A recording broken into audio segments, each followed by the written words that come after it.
আসসালামু আলাইকুম। আমি নাইম আপনাদের মাঝে আসছি এই সকালবেলা।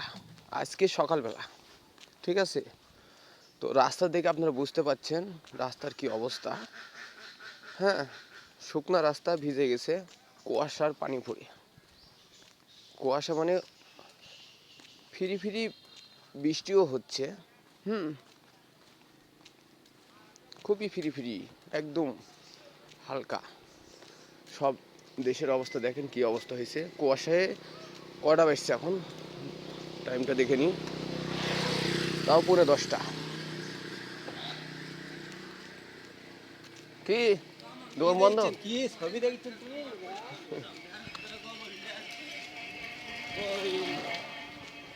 তো দেখেন কি অবস্থা, গ্রামের কি অবস্থা, গ্রামের কলা বাগান দেখা যায় না মানুষ, প্রচণ্ড কুয়াশা।